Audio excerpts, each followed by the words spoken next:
اگر طلاق والی عورت کے گود میں چھوٹے بچے ہوں تو جدائی کے بعد اس کی پرورش کا طریقہ کیا ہوگا؟ جی، بچہ یا بچی یہ بڑے ہونے تک یعنی بالغ ہونے تک، شادی کی عمر کو پہنچنے تک باپ ان کی پرورش کریں گے، اور ماں چونکہ چھوٹے بچے کی خدمت کر سکتی ہے تو یہ بچے ماں کے پاس ہی رہیں گے اور باپ ان کا خرچہ اٹھائے گا۔ بات سمجھ میں آ رہی ہے؟ باپ مکمل خرچہ اٹھائے گا، آپ چاہے وہ خرچہ ایک بار میں ایک ہفتے کا دے دے، یا پھر ایک مہینے میں پورے مہینے کا دے دے، یا ایک سال میں ایک سال کا دے دے۔ خرچہ کس اعتبار سے؟ تو بچے کے معتدل انداز میں، درمیانی انداز میں جو خرچے ہوتے ہیں وہ دے دے، یعنی بہت اعلیٰ خرچہ بھی نہیں۔ ایک بچے کی زندگی گزر بسر کرنے کے لیے مناسب اور درمیان کے جو لوگ ہوتے ہیں وہ کتنا ایک بچے پر خرچ کرتے ہیں، اتنی رقم مراد ہے۔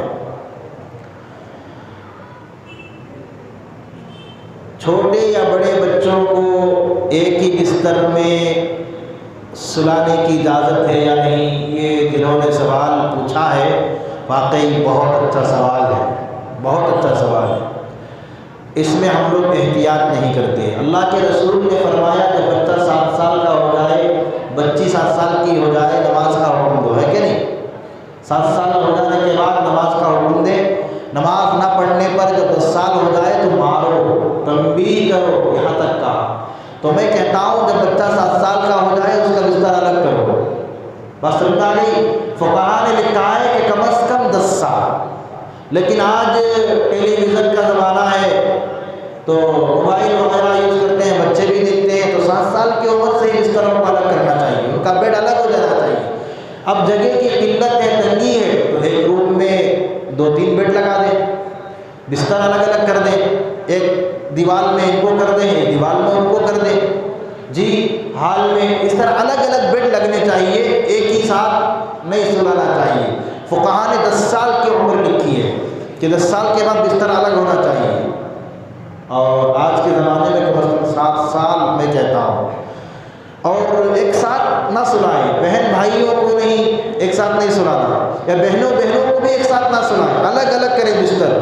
یا پھر اپنے چھوٹے بچوں کو جن کی عمر 7 سال کی ہے، 10 سال کی ہے، بچہ ہے یا بچی ہے، ان کو بھی ماں باپ اپنے ساتھ نہ سلائیں، ان کے بستروں کو الگ کریں، یا تو روم کو ہی الگ کر دیں، ایسا انتظام نہیں ہے تو کم از کم بستر کو الگ کر دیں۔ بات سمجھ میں آ گئی؟ کوئی پوچھتے ہیں کہ امام کے پیچھے قرأت کرنا چاہیے یا نہیں؟ امام کے پیچھے ہم لوگ قرأت نہیں کریں گے، امام سورہ فاتحہ پڑھیں گے، سورت پڑھیں گے، ہم لوگ سورہ فاتحہ اور سورت امام کے پیچھے نہیں پڑھیں گے، خاموشی سے سنیں گے، اور جو تسبیحات ہیں وہ ہم لوگ پڑھیں گے، التحیات ہے، درود شریف ہے، ثنا ہے، یہ ساری چیزیں ہم لوگوں کو امام کے پیچھے پڑھنی ہے۔ اور جو اکیلے کی نماز ہے اس میں تو سورہ فاتحہ ہے اور سورت بھی ہے، لیکن امام کے پیچھے نہ پڑھے۔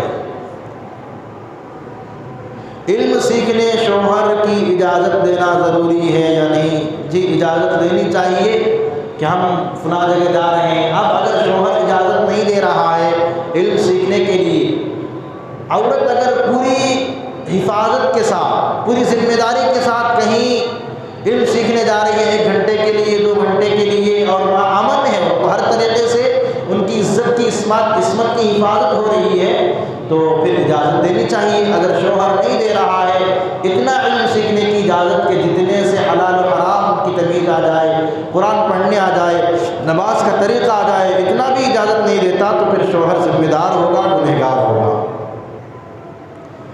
گھر میں سنت پڑھ کر فرض مسجد میں پڑھ سکتے ہیں یا نہیں؟ جی بالکل پڑھ سکتے ہیں، یہ ثابت بھی ہے، اور یہاں تک کہ فجر کی سنت گھر سے پڑھ کر آئیں اور فرض مسجد میں پڑھیں، یہ برکت کا سبب بھی ہے، یہ برکت کا سبب بھی ہے۔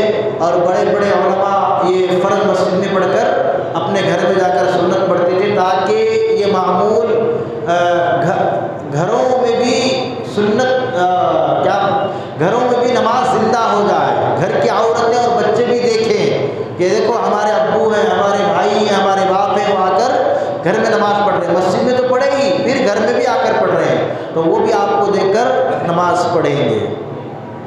عقیقے کا کھانا جس بچی کے نام سے کرتے ہیں وہ کھانا بچے کے ماں باپ کھا سکتے ہیں یعنی نہیں کھا سکتے؟ امام صاحب کو خطیب صاحب کو بلا کو دعوت کرو، کر رہی نہیں کر رہی؟ پورے رشتہ داروں کو بلاتے لیکن امام صاحب کو نہیں بلاتے۔ بلاؤ، امام صاحب کا بھی حق ہے، مؤذن صاحب کا بھی حق ہے، اور ماں باپ کا بھی کھانے کا حق ہے۔ جس بچے کا عقیقہ کیا جا رہا ہے اس کے ماں باپ بھی کھا سکتے ہیں۔ سماج اور معاشرے میں یہ جو کہا جاتا ہے ماں باپ نہیں کھانا کتے، وہ کتے کون کتے بولے نا انت بولے سو جو بولتی ان کو نکو کھلاؤ، کون تو بھی آپ کو بولے اماں بابا نہیں کھانا کتے نا ان کو نکو کھلاؤ، ٹھیک ہے، ان کو نکو کھلاؤ۔ امام صاحب بولے خطیب صاحب بولے ہمیں کھائی جا کھانا، جو آ کر آپ کو منع کر رہے ان کو مت کھلاؤ، ٹھیک ہے۔ اور اگر بچہ بڑا ہے 3 سال 4 سال کی عمر ہو گئی، بڑی عمر کا عقیقہ کیا جا رہا ہے تو بچہ بھی گوشت کھا سکتا ہے، کوئی حرج کی بات نہیں۔ روزانہ جو ہم قرآن پاک کی تلاوت کرتے ہیں اگر ایک دن چھوٹ جائے تو کیا دوسرے دن اس کی قضا کرنی ہے؟ کوئی ضروری نہیں ہے قضا کریں۔ آپ روز 1 پارہ پڑھتے تھے تو اب اگر آپ کے پاس وقت ہے اور آپ ایک ترتیب بنائے ہوئے ہیں تو دوسرے دن 2 پارے کر لیجئے، وقت نہیں ہے تو 1 ہی پارہ کر لیجئے، کوئی حرج کی بات نہیں۔ شوہر بیوی کی کون سی بات سے نکاح ٹوٹ جاتا ہے؟ ایسے بہت سے الفاظ ہیں، مثال کے طور پر طلاق کہہ دینے سے، تو میرے گھر سے بھاگ جا، میرے گھر سے نکل، اب تیرے بابا کے گھر کو چلی جا۔ اگر اس میں اس نے طلاق کی نیت کر لی تو طلاق ہوگی، ورنہ طلاق نہیں ہوگی۔ نیت ضروری ہے۔ صرف غصے کے لیے کہا تھا نکل جا میرے گھر سے، صرف غصہ ظاہر کرنا تھا تو پھر طلاق نہیں ہوگی۔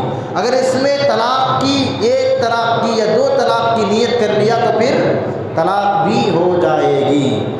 شوہر کے انتقال پر چوڑیاں توڑ دیتے ہیں، بنگڑیاں توڑ دیتے ہیں، کیا ایسا کرنا درست ہے؟ اگر سننے کے چوڑیاں بنگڑیاں پہن کر ہیں تو وہ توڑ کر غریبوں کو دے دینا چاہیے، وہ توڑ دیں۔ ہاں کر رہی وہ نہیں ہوتا نہیں، ہاں بنگڑیاں کانچ کے معمولی اس کے پہن کو رہے تو وہ توڑ دال نہیں کرتے، سننے کے رہے تو آرام سے نکال کو میت کے ہاتھ سے آرام سے نکال کو اسے حفاظت سے رکھ رہی۔ بھائی یہ کیسی رسم؟ جہاں فائدہ ہو رہا وہاں رسم کر، وہاں رسم نہیں۔ وہ یہ کیا وہ 200-300 کی چوڑیاں رہتی ہیں اسے بنگڑیاں توڑ دالتے کہتے ہیں۔ وہ سننے کے رہتی نا 50,000 کے 1 لاکھ کے وہ نہیں توڑتے، وہ اٹھا کو اور صندوق میں رکھتی بن کر کو۔ یہ رسم ہے، اس کی کوئی حقیقت نہیں ہے کہ چوڑیاں توڑنا یا کچھ کرنا، ایسی کوئی بات نہیں ہے۔ محلے کی مسجد چھوڑ کر دوسری محلے کی مسجد میں نماز پڑھ سکتے ہیں یا نہیں؟